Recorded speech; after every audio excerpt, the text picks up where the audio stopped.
Good morning, everybody, and thanks very much for the invitation here to join your conference in DigitalEd. I'm delighted to be here with Helen Cregg. We're lecturers in medical science here at ATU Galway, and today we're going to continue to talk a little bit more on this use of Pebblepad, in this case here for generation of ePortfolios in medical science. So thanks very much, Dermot, for everything you've said earlier. Really enjoyed it and hope to add a little bit to that in our particular programme in medical science.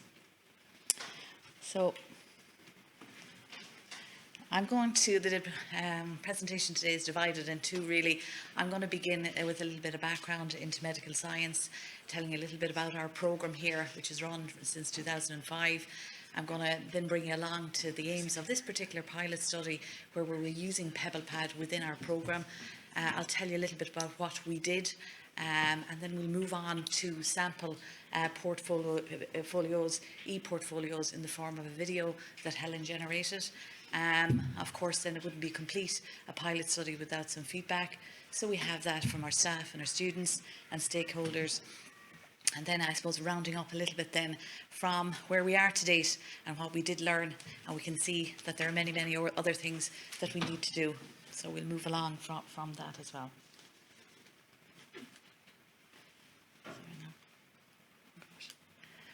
I'll go back to where I was. So just the background information: medical science at ATU Galway is here at a level 8 honours degree since 2005. So we're delighted with our programme board to be involved in this very popular course. We currently have 45 in year 1. It's become increased in the last few years with the demands, I suppose, of the regions. We are also accredited to professional bodies, the ACSLM in Ireland and the Institute of Biomedical Science in the UK. In the last year and a half, I suppose, we're also needing to be validated by Cregg, which is a regulatory body. You'll hear lots of programmes now being needing to be regulated by Cregg. So our medical scientists, our students, need to be eligible to be registered by the board. So we need to prepare them for that. So we had to undergo validation ourselves in the programme in the last year and a half. So I want to bring you right into where we are today, to our pilot study. And I suppose it's focused on year 3. We heard Dermot there talking about year 1 and year 2. We kind of launched into this particular pilot study with the TNL office here and Pebblepad. But really we want to just bring it in to the year 3 practice placement module. So you can see my picture here showing all our placement sites all around, and it's a big particular task that Helen and I have as placement coordinators and year 3 coordinators. We link in with teams at all of these regions, from Letterkenny to Galway, obviously, Sligo, Castlebar, Cavan, Mullingar, Portiuncula, and you can see them all there dotted. And we have teams of practice educators and practice education representatives that we work with continually with our students. And it's a big picture, and we've always had that, and we've been looking at that and revamping it, and we've set up things, I suppose, that we could hope to continue with in future years. But our module anyway for our students, that work placement module, work placement learning, very, very important. It's 1,000 hours of training in hospital laboratories. So a student takes that journey typically maybe at the end of November onwards to June, and rotates through the disciplines: cell pathology, blood transfusion, microhematology, clinical chemistry. So it's all very established and coordinated by our team here at ATU Galway, and also our PE teams all around the country. So our job is to kind of manage that, to liaise, to support, and provide that scaffold to deal with problems and issues, and engage then with the programme and bringing it to where it should be in terms of those standards of proficiencies dictated by Cregg and so on. So we have a job at hand, and we want to make things even better. So the remit today was to look really at that placement in year 3 and that module, which is really, really important. 35 credits in total, quite significant in terms of, you know, the overall GPA and so on, contributing also to year 4. Now, historically in the past, the placement portfolio was this accumulation in the lever arch of lots of pieces of evidence of training, the journey, okay? We always provided them with a logbook with the learning outcomes, but essentially it was all of that kind of put together with kit inserts, SOPs, journal club activities, reflections that we got them to do. And the student came back way down with that at the end of May and handed us that for review at the time of interview. So we were looking at that, myself and Helen, and talking with Karina, and then Pebblepad licenses came our way, and suddenly we were on this journey of revamping that kind of formal or informal kind of piece of the portfolio. Very, very significant. And we were also coming as well to talking about sustainability measures, right? And we're big into changing and aligning ourselves now with improving our the way we do things. So we looked at that and decided we were going to transform that into an electronic version, an ePortfolio. So the aim of our particular pilot study in the year of 2021, I think, Dermot, was to transform that practice placement portfolio into an e-portfolio. And we launched right in to using Pebblepad, didn't consider any Weebly or Mahara or anything like that. So we did, we just took it on board and had the support of our program board and our team here, and also, in fairness, the Pebblepad UK team were very helpful to us on that journey. So we were excited by it.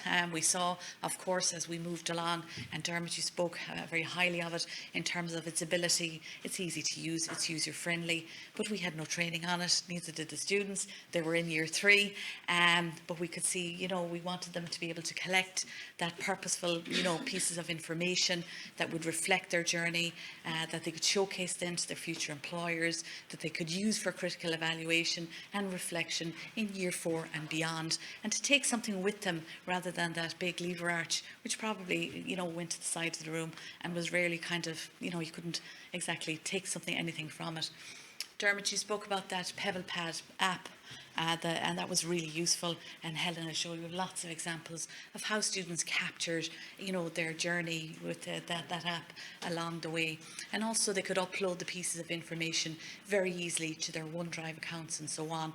And the link then with Moodle, it really was I suppose, easier maybe than we thought, and certainly in terms of the student. And when they got into it, the individuality, the creativity, the versatility, and the diversity of what people came back with was amazing, and kind of blew our minds, I suppose, a little bit this time last year.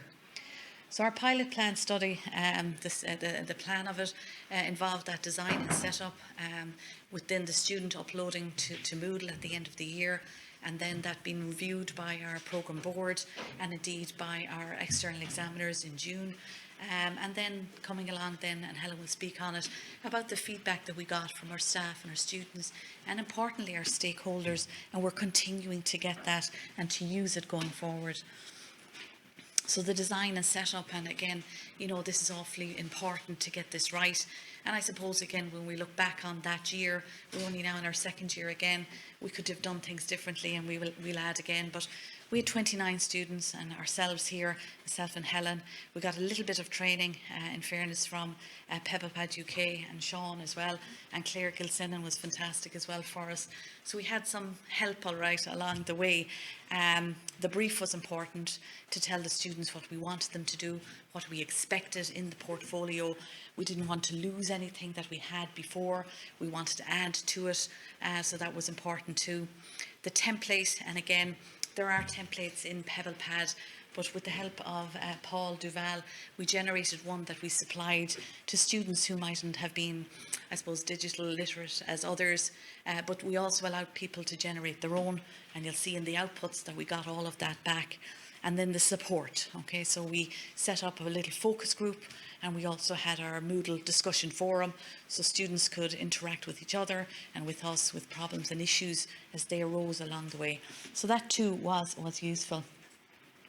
So that brief, I suppose, again, I've probably mentioned everything here, but in the brief, we wanted the learning outcomes to appear, we wanted logbook images, we wanted, they did a lit review, that to appear there as well, and reflective logs, of course, really important in all aspects of learning, to reflect and to write. They were doing that anyway. But all those other pieces of information that would have been in that lever arch were also translated here into the portfolio. So it was all there in their asset store, very easy to be able to retrieve and to design page by page their ePortfolio.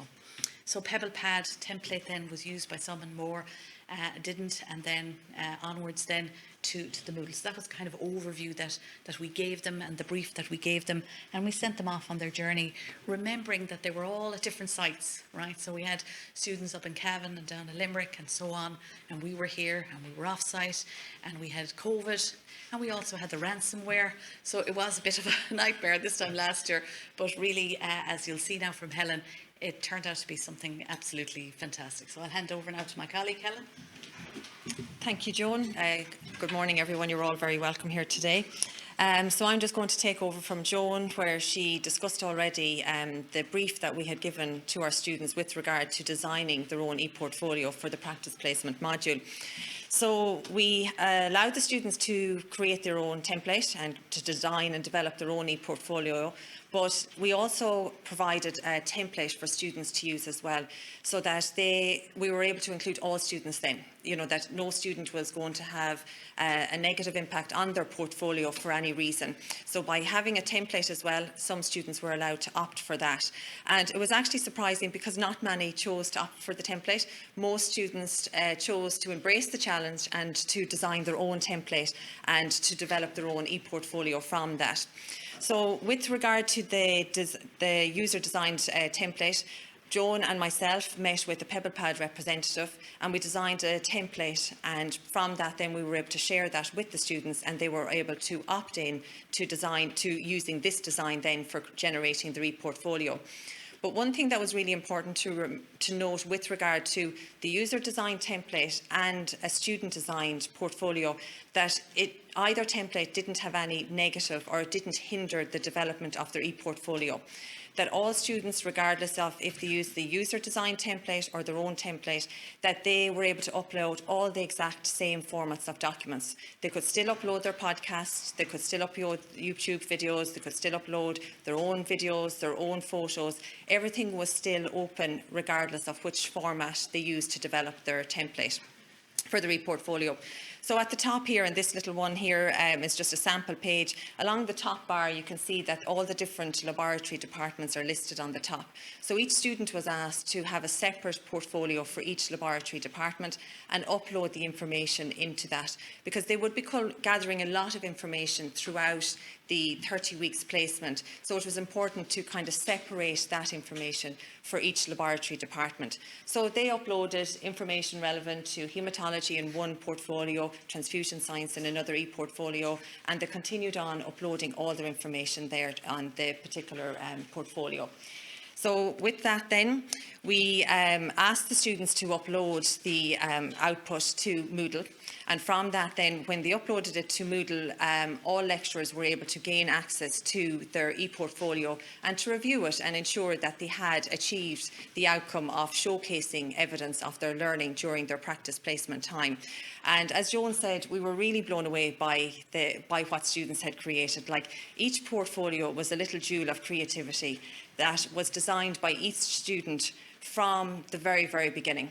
Like, they were still there having to upload their information, what they felt was evidence of their training, while still meeting the ePortfolio brief that we had provided to them. So just to give you an example of some of the work that the students had submitted to Moodle for their ePortfolios, we created a little video.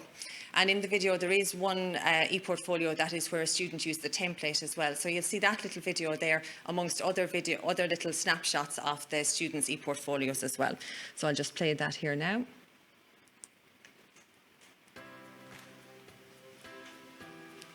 Is there sound on that?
challenge and took it on board to try and develop this portfolio to demonstrate evidence of their learning throughout the 1,000 hours that they spent in hospital laboratories.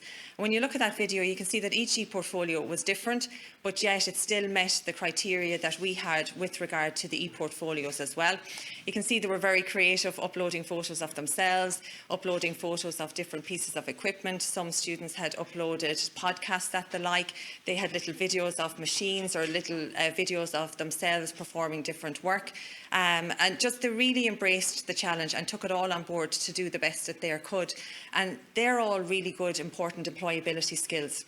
Like, when you start working, you might be asked to build something or to generate something from scratch. And these students took the challenge on board and they designed this ePortfolio from scratch. And it also gave them the confidence and the realisation that they can actually do this as well. They don't have to be spoon-fed everything, that they were able to take this on board and they were able to troubleshoot it as well. Troubleshooting skills are really important in a medical scientist as well. And they were able to troubleshoot problems that they were having themselves with regard to the generation of their ePortfolio too. So moving on then. After we had reviewed all the ePortfolios and we were starting to close out on our year 3 time, we looked for feedback from our students and also from staff as well. So with regard to feedback from students, very positive feedback we received from the students. We can see here in the top left corner, one student had commented, and so had others as well, that it can be kept for future reference. And these students are currently in year 4 now, and I've met them on occasion, and they have indicated that they have gone back to their Pebblepad ePortfolio and retrieved content that was able to help them in their year 4 studies as well. So it's great that they are actually realising the potential and the value of having generated and put the time into generating that ePortfolio as well. They like how they can have an e-copy of information, and so I suppose it's great to be able to go on a device or a computer and access this information rather than traipsing through a folder or a book or something like that. So they like the idea of the e-copy. Some commented that it allowed a lot of creativity with creating banners and allowing addition of photos. So someone liked to be creative and adding up their own images to display evidence of their learning. Down on the next row then, easy to keep track of what we did in each department, and also easy access and storing of information for future use as well. So by aligning it in a certain way, you're actually able to retrieve that content very, very easily as well, and again access it for the future easily. Some liked the ability to upload information to each section, that it was dividing out, so when they needed to retrieve information it was easily accessible. One student then commented that everything came together at the end of placement, and that's where, as Dermot mentioned, it's that whole process of developing the ePortfolio. It doesn't happen overnight, but when the student finished, they actually realised, that they had created something in the end. So they liked that idea that they were involved in this whole development and that everything finally came together in the end for them. Again, they liked the fact that it was online. The next student then mentioned they liked that you were able to give context to the training evidence that you were uploading rather than just an SOP or a procedure or a method in a folder. And this is one that I really liked because with Pebblepad, you can write a number of lines of text, but within that you can create a link to a document or an asset, or you can have an image to the side or a video, but you're giving context to what you're uploading as evidence. So you're kind of relating it and stating why you've uploaded this or why is this significant. Whereas if a student uploads a procedure and just puts it into the black folder that we had in the past, the lever arch folders, it's out of context. But by having it in an ePortfolio, you're getting an understanding as to why the student has picked this or what's their reasoning for having this included in their ePortfolio. And lastly then, other students commented that all their notes and experiences kept together and in a clear format and can be accessed easily as well. Feedback from staff then was very positive also. Staff liked that it was handy, that it was easy to showcase evidence of learning.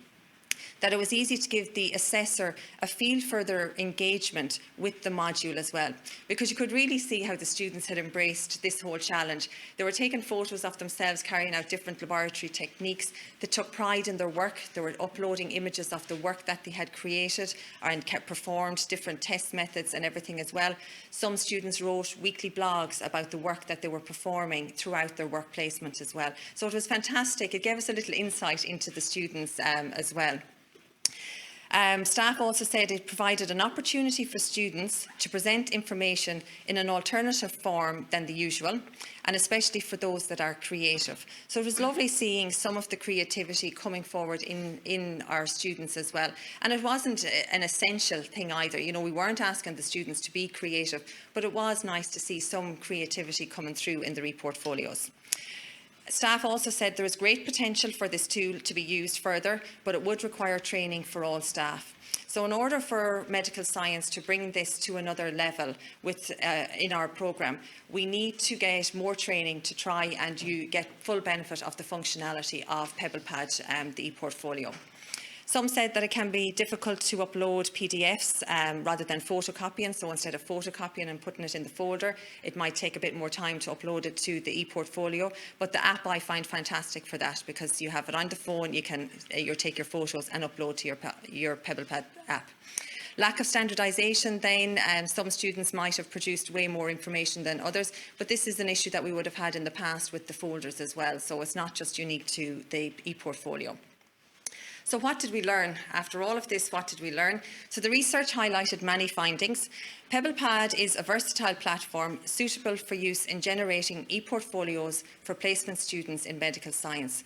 This was the first time an ePortfolio was used for medical science students here in Ireland. So it shows that there is a benefit to using it as part of our programme here.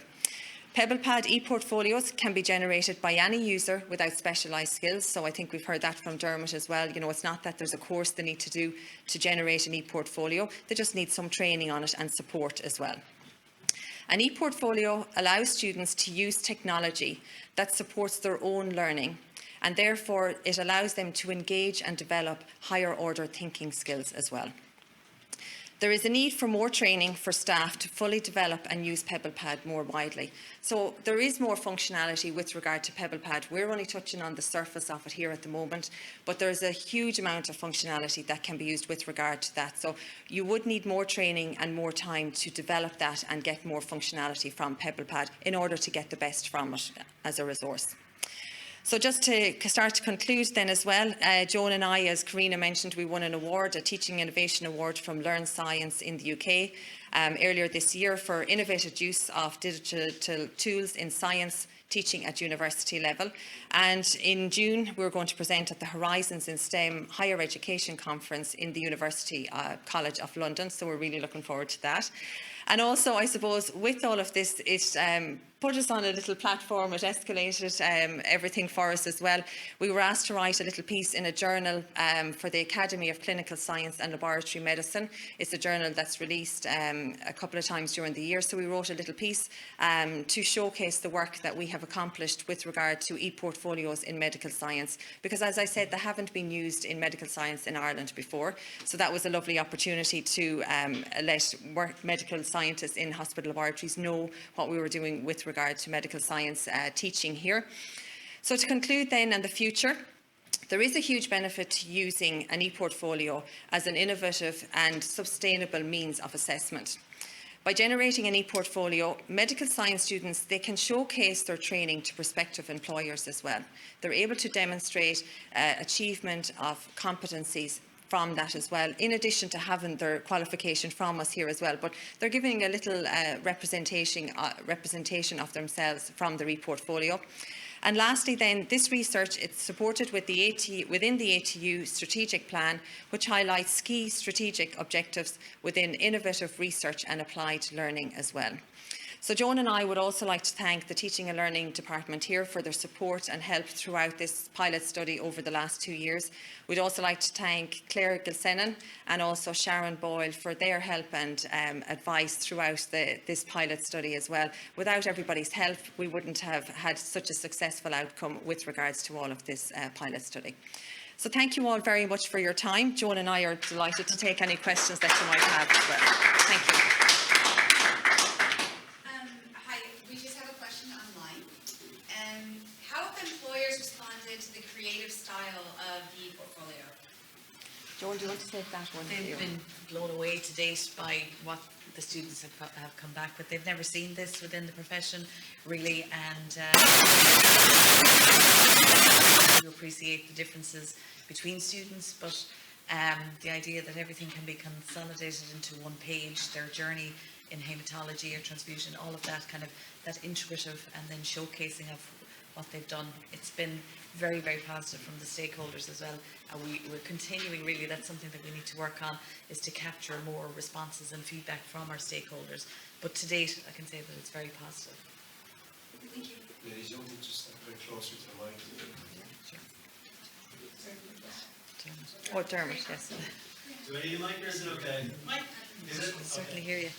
Thank you both. That was really fabulous presentation, and really you did dive right into it. So well done. And it just shows, doesn't it? I mean, sometimes I think we underestimate our students and their ability, like you said, to adapt and to take on a tool like that. So, but I think you did really. That presentation was really lovely. Just a question in terms of the assessment. I'm interested. Do you require the students to write a report on their placement as well, or does the portfolio take place of that sort of report, a reflective sort of report, just out of interest for your assessment strategy? So at the moment, we're not assessing the students. It's just a formative assessment of their placement, so they're not receiving a mark for the portfolio, and they weren't in the past either. Throughout their placement, they're also uploading reflective logs on different topics as well. But at the moment, we're not asking them to write any kind of a reflective log or anything in addition to the ePortfolio. The ePortfolio is the main output from this whole study at the moment, and then the feedback from the students trying to see where we can improve and everything like that. We're at the stage now with regard to all of this, trying to determine it is feasible in medical science. We've determined that it is, as you said, it can't affect the teaching that we've had already. It's enhancing what we're delivering, and the employability of our students has improved and is increasing as well because of this. Now we need to decide what we're going to do next. Are we going to bring this in programme-wide and implement it from year one and provide more training and for training for staff? Are we going to use Pebblepad as a form of assessment? You know, as you demonstrated earlier, having that assessment linked in with it there as well, and integrating it with Moodle as well. Like ideally, we want to move forward with all of this, but we have to decide as a programme board where we're going to move forward with this, and then what help and supports are there, and the time then to bring it to the next level as well, indeed.